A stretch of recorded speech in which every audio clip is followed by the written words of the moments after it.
Hello everyone. We are continuing now with Swami's commentary on the Bhagavad Gita, explained by Paramhansa Yogananda and presented by Swami Kriyananda.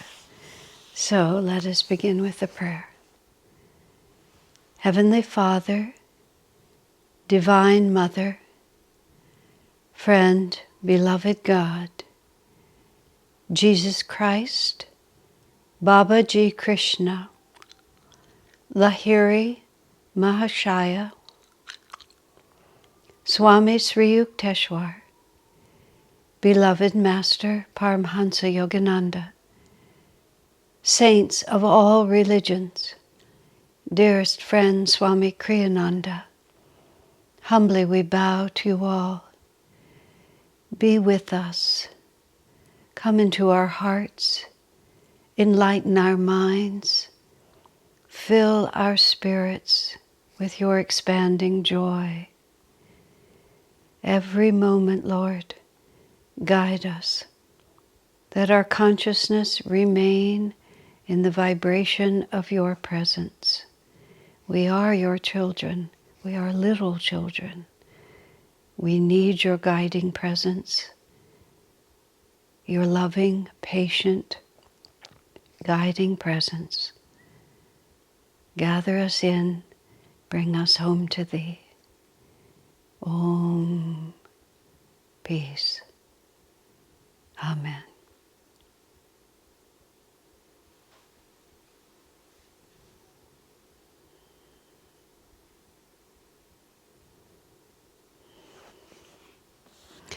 So, my friends, we are starting chapter 4 of the Bhagavad Gita. There are 18 chapters. You can get a concept of the book if you're not reading it yourself. Chapter 16 of Swami's commentary, this chapter is called The Supreme Science of Knowing. No surprise, it's a big chapter. It's actually chapter 4 and chapter 16 of the book are a match. They're not always the same, but that's how it goes this time. So, this is chapter 4, verse 1 and 2, and this is the lineage of yoga. The exalted Lord said to Arjuna, I gave this imperishable yogi to Vivasvat, the sun god. Vivasvat passed on the knowledge to Manu, the Hindu lawgiver. Manu taught it to Ishvaku, the founder of the solar dynasty of the Kshatriyas. Thus, handed down in orderly succession, the Raja Rishis, the royal rishis or sages, knew it.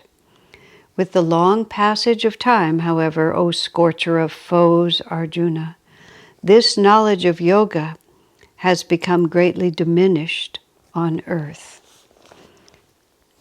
So, the Bhagavad Gita was created, Arjuna and Krishna.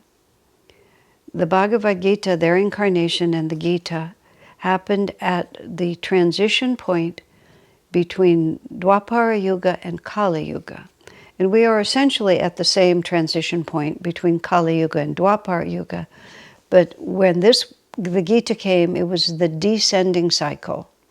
And where we are, it's the ascending cycle. The whole story of the yugas, I'm looking behind me, but I don't have the book to hold up, I should.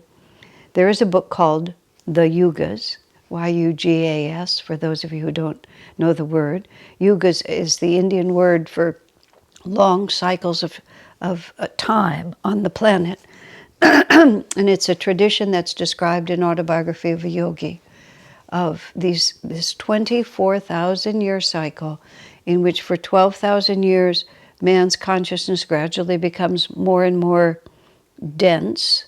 And then for 12,000 years, man's consciousness gradually ascends until it peaks, and then it begins to descend again. I'll explain about that in a moment.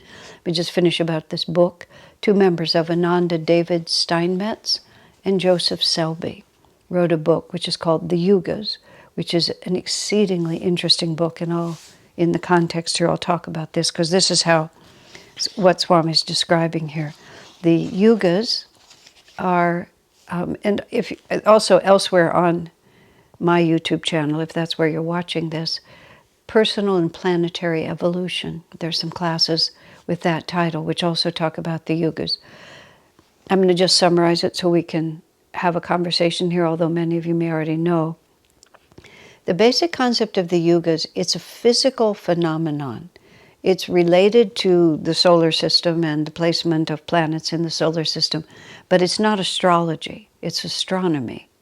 And it has to do with the center of the galaxy in which our little solar system exists, and how we move. We are on an elliptical orbit that takes us closer and then farther away from the center of the galaxy.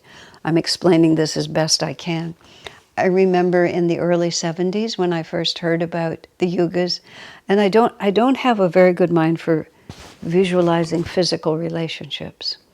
It's a hard thing for me to understand. And I remember being in the breakfast line with Jyotish about 1971 or 72, and he picked up a hard-boiled egg and an orange, and he tried to explain to me about how the whole thing worked. And so every time I think about the yuga cycle, and every time I move my hands, I see Jyotish and I in our early 20s with an orange and a hard-boiled egg trying to say this. But the center of the galaxy has an enormous amount of energy, and as our Earth and its everything that's with it gets closer to that center, then the planet itself receives more energy, and therefore it's possible the planet becomes enlightened.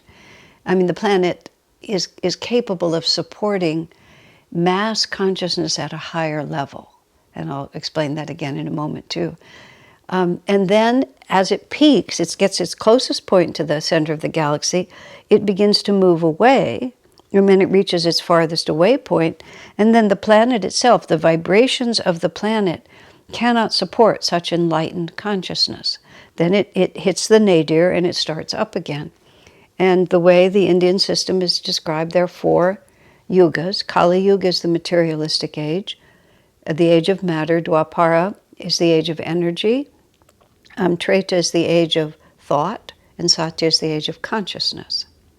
And when we hit the nadir, we go with the material age descending, and then right next to it, Kali starts again, the material age ascending.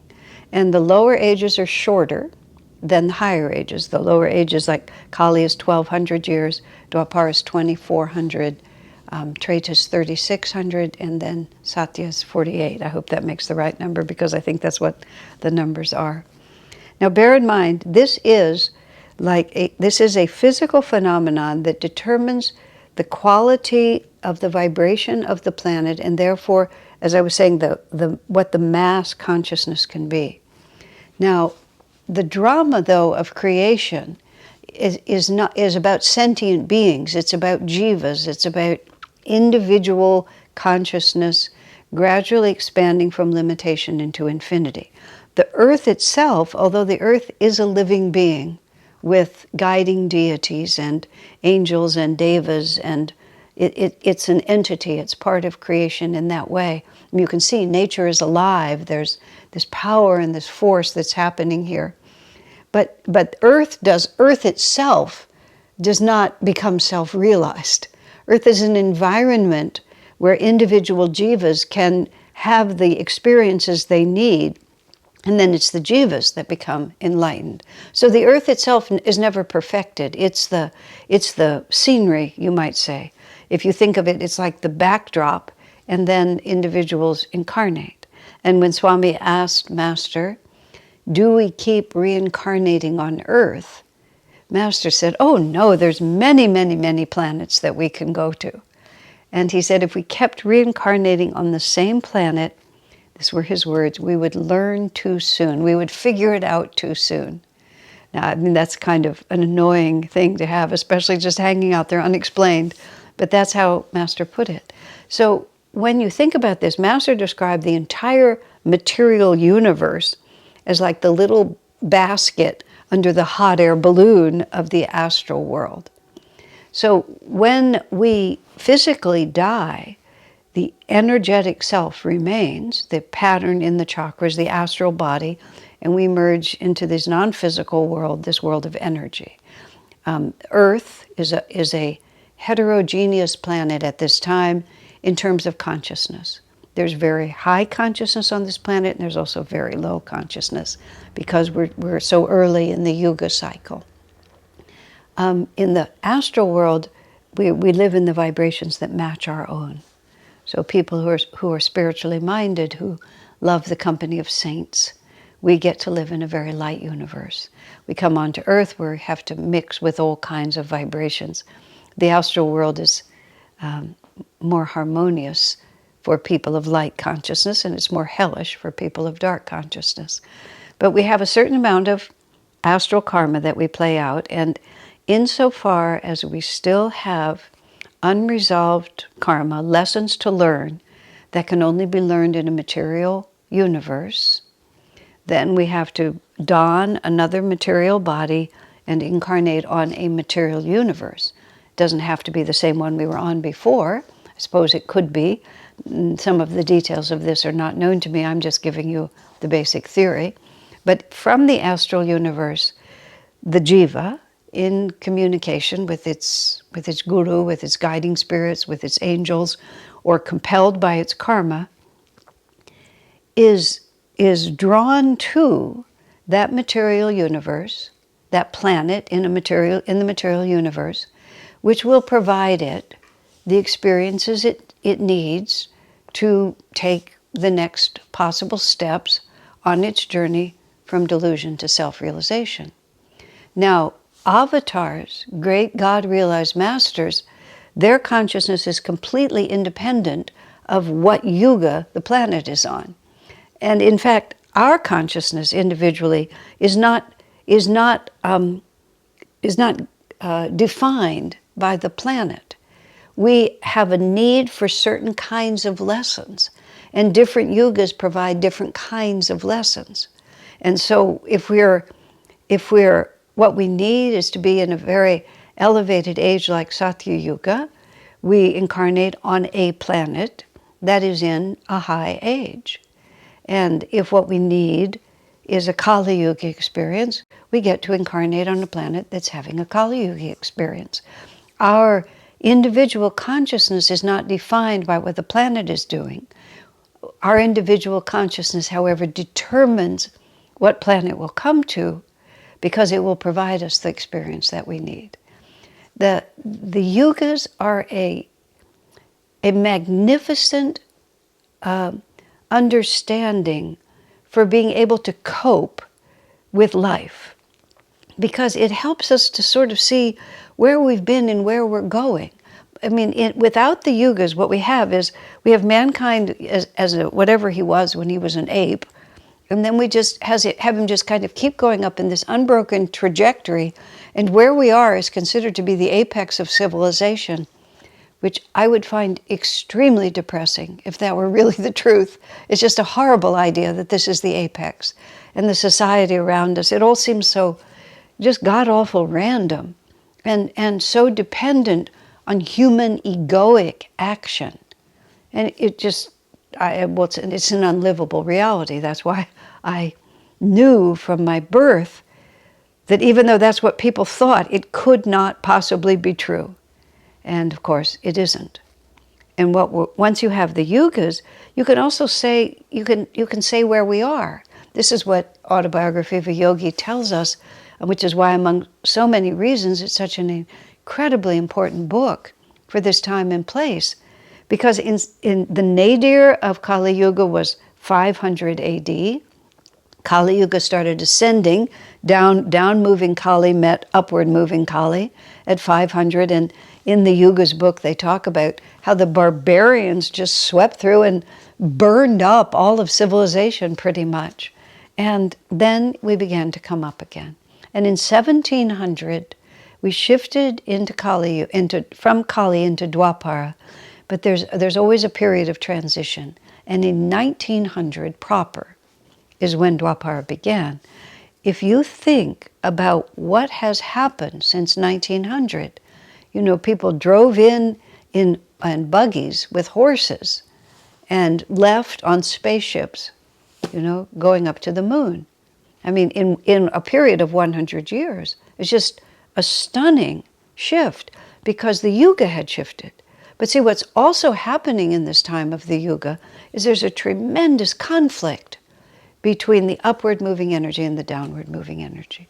And Yuga transitions are tumultuous because everything is shifting and everything is breaking, but there's momentum in both directions. We're coming up, so it will gradually get better. When the Gita was written, they were going down. And it was given, the avatars often come at these transitions. Krishna came at Dwapara and Kali intersecting. Yogananda came at Dwapara and Kali intersecting. Yogananda said that he was Arjuna. Krishna says that he was Babaji. So we see these masters, playing this pivotal role. Now this time what Yogananda is bringing us is how to rise on this higher energy. What Krishna was bringing was how to cope with the fact that everything was getting darker and darker. And there was this great battle between light and darkness, these two forces. Light triumphed, but only for a while. And then just things began to decline. Now, why on earth would we be born in a Kali Yuga age? You would sort of ask that question. It's an interesting question, isn't it? Well, among the many things we have to learn in terms of self-realization is to become absolutely fearless amidst the crash of breaking worlds, for example. I mean, the nadir of Kali Yuga was 500 AD. That meant that Jesus incarnated just practically at the bottom of the whole cycle. And what happened to Jesus? Jesus was crucified. Here's a great avatar, and he comes to bring this great light to the world. And what happens is that he's crucified. Now, crucifixion is horrible. But crucifixion is what they did to everybody they didn't like during that period of time. It wasn't like they made up something specifically ghastly for Jesus. When you read the story, Jesus was crucified with two other criminals, as they were considered, One of them recognized Jesus and went with him to heaven, as the story is told, and the other one did not. Crucifixions took place in public places. You go down the road, and there are people dying on crosses. I mean, we can't even conceive of the barbarism that was going on there. But the earth was so dark as a whole that the vibration allowed those sorts of things to happen. But Jesus came because his disciples were there, because, he had a mission. He planted this tremendous power of God realization, and there's the whole tradition of how the refined understanding of life and of God went into the monasteries, and when the barbarians swept through, the monasteries protected that knowledge. How the Irish saved civilization. That's the basis of that book, is how that happened. Now, when you're going into Kali Yuga descending, there's really not much point in trying to save society. You're not going to be building temples, you're not going to be establishing centers, because the barbarians are coming, and the barbarians are just going to wreck it. And it's going to be a really long time before on the planet light, uplifted things can happen. Individuals are different. So what you get to do in Kali Yuga is you get to turn your back on society, and you just get to go walk off into the desert. You get to find your congenial spirits, and you get to concentrate on the inner life.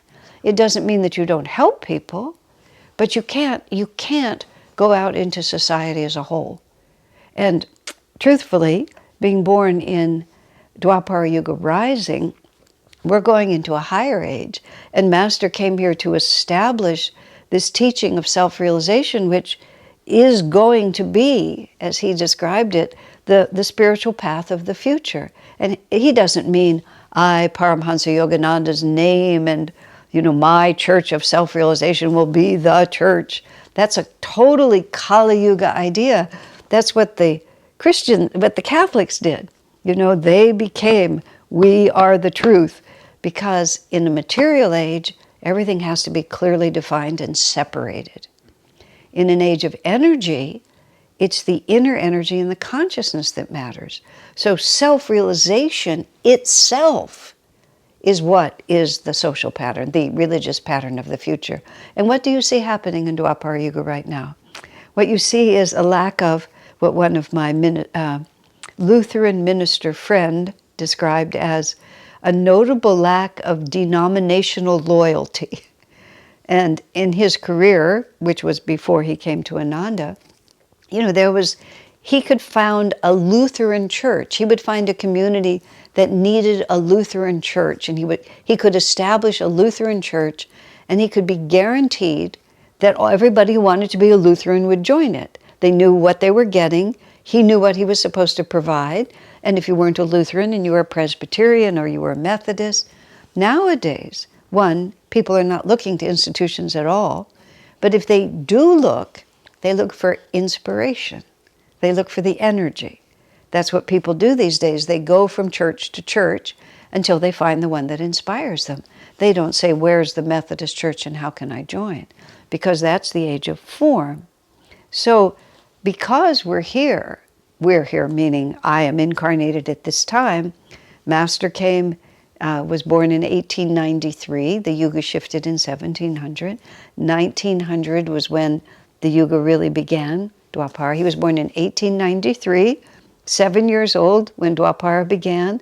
In 1920, when he was 27, he began his work in the West, came from India to America, exactly 100 years ago now, and almost to the day. It's later on in the month of September, which is when this is being recorded, that Master arrived in America. Next week is actually when he arrives. And being part of his incarnation, which I am through Swami Kriyananda, we can't turn our back on society. I mean, I started my spiritual life out in this forest ashram, Ananda village. We were not only at the community up in the foothills of the Sierra, I was at the retreat. I was 6 miles back on a dirt road. And we were nowhere. We were absolutely nowhere. And actually for those first 10 years that I lived, of the 16 that I lived there, we would just gather together, and honestly, we could have been on Mars.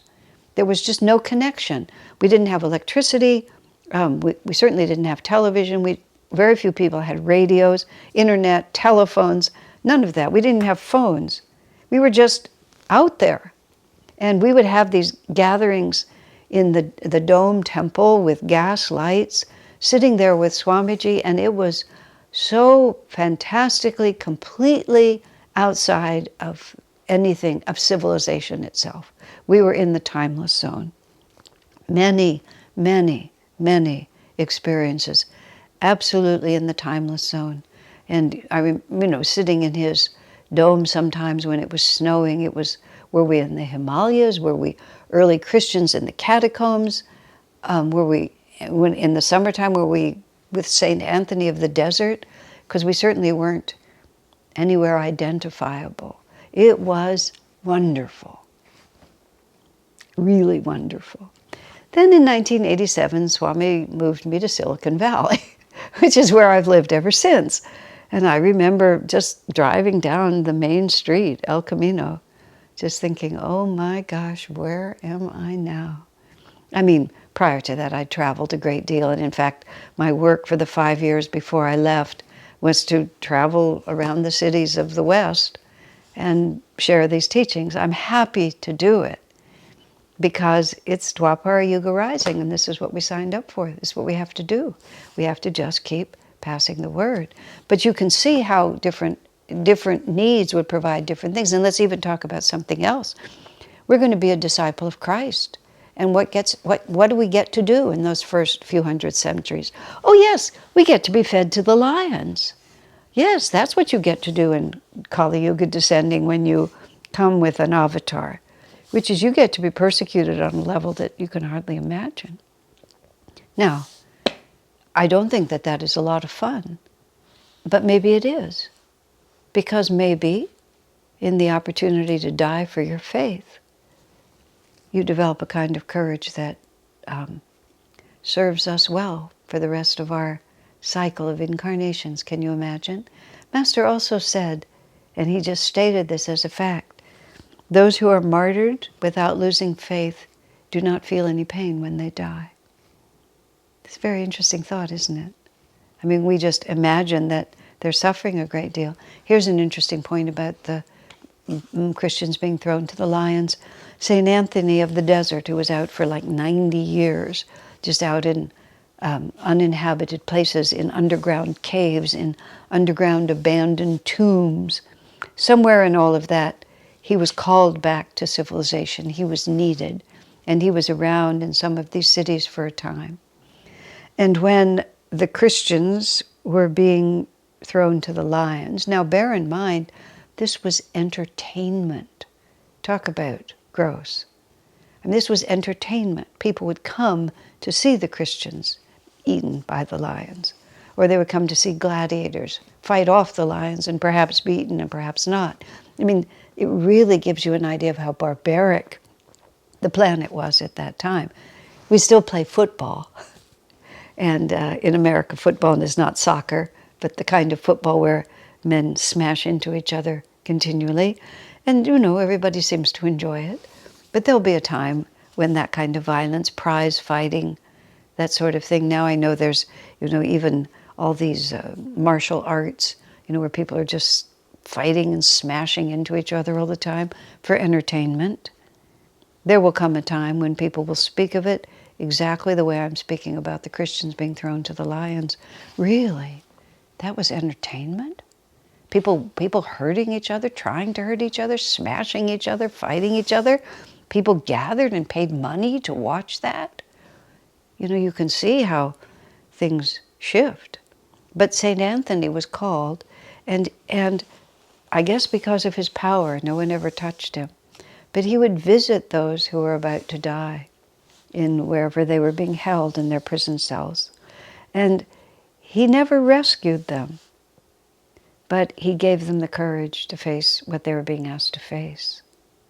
Now, from any human perspective, you would say, if God loves you, why would he ask you to die for your faith? But one of the ways that Christianity was established was the extraordinary courage with which these people who were devotees of Christ were willing to walk into what any human being would think of was the worst possible situation, even though people had a malicious pleasure in watching it. But the malicious pleasure was the horror of it. And yet these Christians would go singing to their death. And of course, it made people wonder, what do they have? You know, who would it be? What would it take to be able to walk into something that the human being would so naturally shrink from? And instead of shrinking from it, they marched courageously into it with a song and a smile, which is how the story is told that many of them did. And that began to create a magnetism. Often, as Swami said, some great tapasya is required. And some great tapasya then gathers so much energy, and that energy is what finally brings the light forth. So one could imagine wanting to be part of that. One can also imagine needing to be part of that. Perhaps having not had the courage to hold to your convictions before, having become cowardly in the face of a threat, and knowing that I had failed in an earlier time, and now I must succeed. So you can be in the astral world, and you know your early death in the mouth of a lion is by no means a tragedy. It's precisely why you were born. Or perhaps not. Perhaps you're just going to be a rishi in Satya Yuga, and you're going to live a perfectly externally idyllic life, and in all that peace, you're just going to be able to share the divine light. And it's just like, what do I need? And there's countless planets to go to. If you have a lot of Kali Yuga lessons to learn, you just keep finding Kali Yuga planets. I remember joking with Swami once saying, because we were so We were in the midst of some very early Dwapara. That's how we phrase it. Every time I'm a little dismayed by the quality of civilization at this time, I say to myself, it's early Dwapara, what did you expect? If you wanted something else, you shouldn't have come now. But I feel that I was compelled by Swami's decision, and Swami was compelled by Master's decision. So I said to Swamiji once, sir, next time we come back, let's come in at the height of Satya Yuga. Let's not do this early Dwapara thing again. I mean, what to speak of, God knows, the Kali Yuga times we did it too. He laughed. He said first he wasn't really planning to come back, although subsequently he admitted that he would as long as we needed him, which simply means he will, because we need him. But he said, even Satya Yuga, he said, the characteristic of Satya Yuga is that, I love this, people like us are in charge. Instead of having these selfish, self-serving people in positions of worldly power, you have actual saints and kings, real kings, kings of the spirit. But he said it's still the material plane. You know, it's still duality, and that's the way it goes. So, coming back to what I was reading from here. So, let's see. So, this truth is known. This truth is passed down from sage to sage. Over time, civilization becomes duller and duller because of the passage of the yugas. It's an interesting fact, you know, there were many high civilizations, or at least there's evidence of high civilizations. To this day, nobody can really understand the pyramids. And there's evidence in different places of massive construction or evidence under the water of beautiful art and things like that. Nobody really knows what these things are, where they came from, because the culture keeps breaking. You know, Egypt had its day. They're still in Egypt. They're still in Egypt. The words I'm trying to use are, it's the nature of the culture in many of these places keeps being interrupted and changed completely. India is the only continuous culture on the planet Earth, which is very interesting. It's been conquered, it's been suppressed, but the fundamental values of the culture of India have been the same for thousands of years, as far back as people can go. They found, you know, artwork and statues and other evidence of people in yoga postures or in meditation posture. We have all these traditions that are the same tradition all the way through. This is Sanatana Dharma, that which is. And it's more or less in the mainstream. When we were talking with Swami in one context, it was hidden from the British. It went into the mountains, you know, it went underground. It wasn't foremost because it was a darker time waiting for civilization to shift again. But Krishna came to plant the Bhagavad Gita, to plant the tremendous power of the truth. And the Gita has endured through all of this Kali Yuga descending and Kali Yuga rising again. The Gita's been the source of inspiration the entire time. And the epics, the Mahabharata and the Ramayana, which Vyasa, the sage, he wrote all those epics down because he knew during Kali Yuga that story would keep the truth alive. And that's what those epics were created for. They already existed, the stories existed, but he wrote them down. And then through those stories, the culture of India was kept intact, even all the way through Kali Yuga and the Bhagavad Gita. But now that Yogananda has come, and the reason he's reinterpreting the Bhagavad Gita like this is because now it can be understood also from a Dwapara Yuga perspective. Because all the history that we have is Kali Yuga.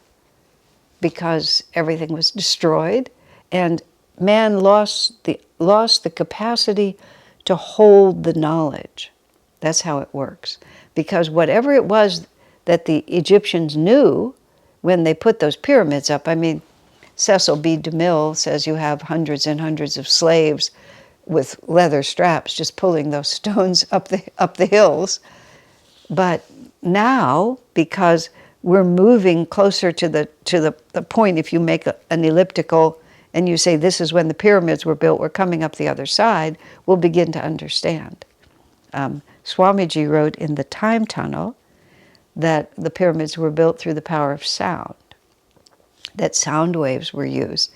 The Time Tunnel is a children's book that Swami wrote, or a youth fiction, you might call it. And when he wrote it, it's about two boys who get to go forward and backward in time. And one of the places they go is to Egypt when the pyramids were being built. And Swami describes this marvelous scene where there's musicians with a number of instruments, some of them recognizable, some of them not, and they begin to create certain tones. And those tones have the capacity to move the stones. And then they're just slipped into place by the sound waves that are being created. Now, before you think about that as odd, do you know a pregnant woman who recently had an ultrasound? Do you know anybody who had kidney stones dissolved by ultrasound treatments? I mean, 100 years ago, did anybody know that such things even existed? Would anybody have believed you if you had said that? You can take a picture of the baby in the womb using sound waves. Now, where did that come from? So we have no idea. We're just at the very, very beginning of all of this. Same with light, using laser surgery, LASIK surgery. It's just like we do things with light now. And who would have thought about that before? What could you do with light? Again, we're just at the very beginning. We have no idea. I remember some science fiction movie, and the whole part of it was this spaceship comes back from the future, and ordinary people, and one of them accidentally gets hurt, and they're blending in, so they haven't made it clear that they're from the future. But one of their people gets hurt, and the ambulance takes him to the hospital, and they realize they're about to cut his head open and do brain surgery. And they're absolutely panicked that such a barbaric treatment would be imposed on their friend. And the whole story is getting him out and onto the spaceship and back to the future so that they can heal him by, more civilized methods than cutting open his head. That's what we're dealing with, you see. So, let me just think now where I was. Oh yes, the Indian culture was continuous, and the Bhagavad Gita was continuous, the Mahabharata, the Ramayana. And so what is being described in this paragraph, which also has more esoteric meanings, which Master Swami didn't bother to explain, and I won't because I don't know them. But what we see is that there is this continuous, constant transfer of knowledge, and that the rishis and the sages and the saints, that this world is not a random experience, that there are these great masters and great saints who are taking care of things. And this particular line of masters, Paramahansa Yogananda, Babaji, Lahiri Mahashaya, Sri Yukteswar, when they start talking about previous incarnations, like Babaji and Master being Krishna and Arjuna, and here we have Yogananda in this life, Swami became convinced actually that Yogananda also incarnated as Jesus, which he writes about in Revelations of Christ. First he presented that theory tentatively, but now he presents it with, at the end of his life, he presented it with great force. So it's quite a story. Swami also says in here, and I wanted to get a little bit about this, he was talking about in the different ages, how do we say it? Dharma itself.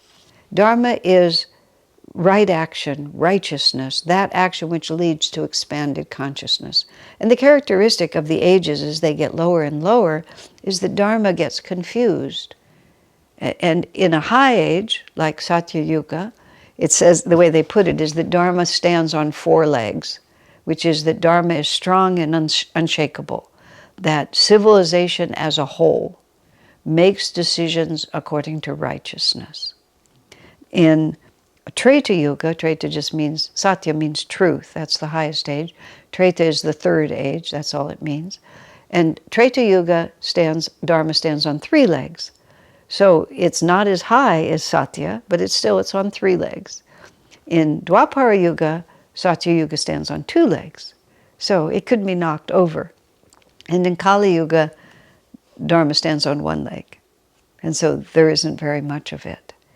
And you can see, if you look around in our society, we're in Dwapara Yuga, Dharma standing on 2 legs. Some people have it and some people don't. And you do not see an excessive expression of those actions which will take us toward righteousness, which will take us toward spiritual freedom, except among a small group of people who, small relative to the world's population, who are not in tune with the consciousness of the planet, but are part of the movement to usher in the New Age. And that's why I said I didn't choose it. Master came, Swami came because of Master, I came because of Swami. I'm sure I've been doing this for a long time. Just as this is where, if that's where they think we have to be, this is where we have to be. My liberation is dependent upon my service, and my service is dictated by my guru. That's just where it comes from. And I can complain about it, which I have, and I can think longingly. At least I had those first 10 years of splendid freedom from this civilization, but for the last 30 plus, I've lived here. I never thought I would live in an environment like this again. Once I discovered what it was to live in the woods outside of modern life, I thought I would never leave. But my life is not my own. That's part of what it is to be a disciple. Your life doesn't belong to you. We'll talk more about that in a couple of verses. There was an interesting comment that Swami made that I really wanted to speak of. He says, let's see, Kali Yuga, where Dharma is standing on only 1 leg, it does stand, but quite precariously, as Swami put it. He said, man can enjoy, though with less energy and therefore only relatively, his pleasures of the moment, but he cannot connect them to their inevitable consequences. I thought that was such an interesting way to put it, because as a civilization, as a whole on the planet, man's mind is too dense to be able to see the subtleties of creation itself. And that's really what it is. We're very conscious of the material plane, and we can participate on the material plane, but our minds are too thick collectively to see the higher truth behind it. So Swami goes on to talk about, for example, in a materialistic age, people love their bodies, and sexual pleasure becomes the highest pleasure people can imagine. I mean, look at the society we live in now. I mean, just in my relatively short lifetime, that which would have been pornography is now just mainstream television. And, just the billboards. I mean, I'm not a prude by any means, and I'm not a moralist. People just can have whatever lives they have. I don't walk around telling people they're going to hell or anything like that. It's their business. They can do whatever they want. I'm not shocked by it. I'm not even upset by it. It's just what people do. But I'm a modest person, oddly. Even during my more libertine years, I always sort of dress like a nun. I don't know why. And so I'm just horrified. I'm horrified because of the implications. This absolutely sex-saturated age. It's just exhausting for everyone. And it's so misleading, because sex is just sex. That's all it is. It's not liberation. It's a physical compulsion. It's a pleasant energy to have at peace in your life. It's a very disturbing energy if it's not. But having constant sexual stimulation does not really lead to greater happiness. Dharma is just very precariously balancing on 1 leg. And we don't connect our actions with their consequences. As Swami writes simply here, sex depletes your energy. It leads to premature old age. And it does. Master used to talk about people he called them sex washouts, that they had just spent all their energy in such a physical way that their vitality was gone. But we think we're enjoying ourselves, so we can't really tell. And I'm not going to really argue that one. That's simply, there it is. I'm talking about overindulgence without the compensating energization that comes from true love. I'm talking about pure physicality. There is a compensating factor in sexual energy that is connected to selfless giving, and that is connected to commitment and service. So we have to put those into proper perspective. He talks about, we indulge in alcoholic beverages and drugs and things like that, and we don't realize how gradually over time it coarsens the mind, and gradually also leads to lack of mental clarity. Just people who habitually drink, it's hard to think straight after a while. And of course it poisons the system. So over time, a very good friend of mine who had years of alcoholism and then ended up with a long cycle of debilitating disease, which he handled with absolute courage and calmness. He basically said, "What did I expect?" He said at the time he wasn't thinking about it, but what did I expect? He said, I poisoned my body systematically for years and years. He said, did I think nothing would ever happen to me as a consequence? And of course, I think he balanced the karma perfectly by the just complete calm and, relatively speaking, joyous surrender. But we can't connect the dots. Everybody can tell you that alcohol is just poison to your system, and we just pretend it isn't. That's just sort of the way it is. It's, as he says, and what we don't understand in Kali Yuga is the folly of putting our faith in the ever-changing universe. And that's what we see in this age, is that everybody's so fixed on material acquisition, money, houses, how much is enough? I see, you can buy a handbag and it costs $5,000. You can buy a pair of shoes for, $500, and you buy multiple pairs of those shoes, and every time you go to an event, you have a whole new costume, and you end up with a closet full of clothes. Like, how much is enough? But we can't see the sort of the debilitating effect of this preoccupation with the external at the cost of the internal. I was there is a book. Let's see. There was a great Christian man dedicated to Christ, Richard Wurmbrand. I'm sure he's off the planet now. Richard Wurmbrand and his wife Sabina.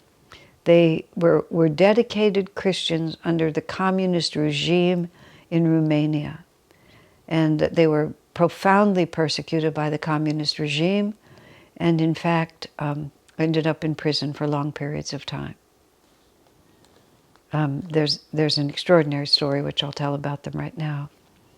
As the communists took over that country and they began to dismantle the churches, they threatened clergy people with, their families would be killed, they would be imprisoned unless they stayed in their churches but began to work for the communist government.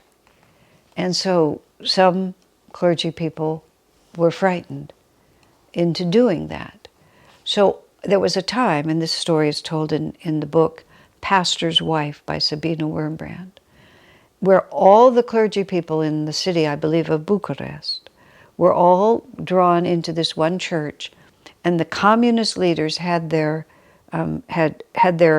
clergy people that they'd converted, who were all going to stand up and speak for the atheistic, brutal communist regime in the name of Christ.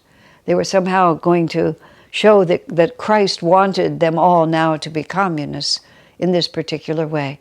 I might have some of the details, but this is the essence of it.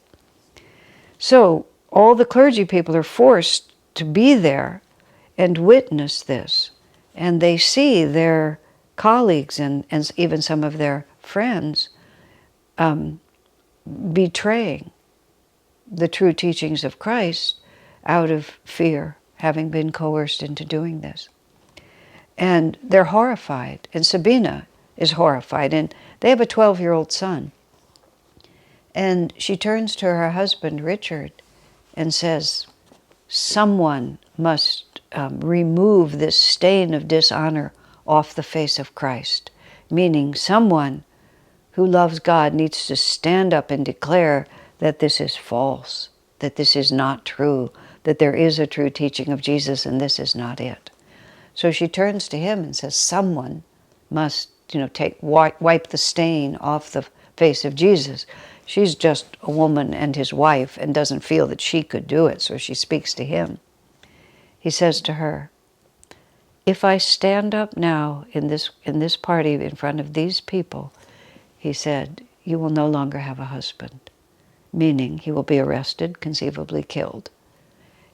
She turns to him and says, if you fail to stand up for Jesus now, I no longer have a husband. Which, wow, what a moment.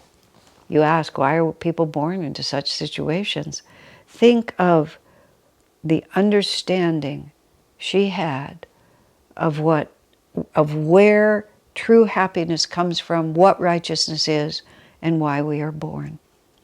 So he stands up, and from that moment their lives became hell. And eventually he's in prison. He writes a book. He wrote many books, but one of them was called Tortured for Christ, which is exactly what the story was. Eventually, she's also in prison. She wrote a book called Pastor's Wife. Hard books to read, but worth reading. And then their son, who was also deeply devoted to Christ, he's left without any family, and he makes his way. I'm sure they had planned it ahead of time, but he finds a relative or a friend who takes care of him for many years, because it's some years before they're out of prison. She was only in prison maybe 2 or 3, but he was in much longer. So here's the end where I was actually going with all of this. Because the regime there was insane, and all of this has been documented subsequently, many people were arrested in all kinds of circumstances. So Sabina's in a woman's prison, and many of the people there are imprisoned for their faith, various faiths, because the communists were wiping out all faiths. But Jesus never leaves you. So even if you're in prison, especially even if you're in prison because of your loyalty to your belief in Jesus, then there is a power that you have within you. So all of the religious people united together, it didn't matter if they were Jews or Muslims or Christians, they all loved God and they banded together. But there were also people who were arrested, women who were arrested. She said some of them were they were wealthy socialites who were the wives of other political people who'd fallen out of favor. So the people in power arrested everyone. So these women come into the prison dressed as they were when they were arrested, which oftentimes was they'd been out to the theater, they'd been out at a restaurant, so they arrive in prison in evening garb and like this. But what Sabina wrote was, she said, we struggled in prison, meaning the women of faith. She said, but they suffered in a way that none of us suffered because they had no inner life. She said all the life they had was going to the shop and getting the beautiful dress and going to the hairdresser and going to the makeup artist and going to have your nails manicured and putting yourself together from the outside, then going to some outside entertainment where you could show everyone who you were. Now they're in prison where absolutely none of that can happen, and they have no other reality. She said, our suffering was as nothing compared to theirs. Now, this is what Kali Yuga does to us. It just tells us, we'll just get more and more stuff. We'll just fill the closet with more and more expensive things. We'll switch our fashions every couple of days. I'll just go out and, get my manicure and my facial if I'm a woman of leisure, or even if I'm a working woman. The more I have of things, the happier I am. But what happens when we lose those? Because we either lose them, and God forbid it should happen brutally, as happened to the Wormbrands and the people that they were imprisoned with. God forbid, I hope God forbids, that we won't have to go through that, but it's already happening in our world. It's already happening in the USA. People, the things that have been happening at our southern border are truly appalling. You know, in many, many parts of the world, millions of people are refugees, wars and persecutions. It's the way of life. And even if it doesn't come on us in a brutal fashion, although I was very discouraged to hear that war continues all the way through Dwapara Yuga and well into Treta Yuga. And it's worse because the technology is so tremendous. In Dwapara Yuga, mankind develops the technology to destroy the planet and to destroy, cities and thousands and millions of people, and doesn't quite have the moral restraint not to do it. Any yuga that can go to war is still barbaric, utterly barbaric. So it can be better, but there's no guarantee. There's no guarantee for anything. And sooner or later, death takes it away. And everything that we're clinging to is just ripped out of our hands. Sometimes it's ripped out of our hands very suddenly. Sudden cancer diagnosis, sudden car accident. Right now in California, there's a lot of wildfires. We're in the middle of a pandemic. Like anything can happen. Where does our strength come from? How many legs does our Dharma have? Are we just balancing vicariously on one, precariously on one? Are we standing on two? Are we living a Satya Yuga life in early Dwapara, which is where we are firmly planted with 4 firm legs in right action? Well, these are very interesting questions, aren't they? It all starts with, where did this teaching begin? It passes through all these times. It's constantly renewed. That's the drama of civilization. But the real drama is my soul's journey from delusion into perfect freedom. Much to think about, isn't it? Written at Kali Dwapara intersection, coming down, renewed at Kali Dwapara intersection, coming up. How many times have our eyes read these words and our ears heard this wisdom? Let us really this time make it our own. God bless you, my friends.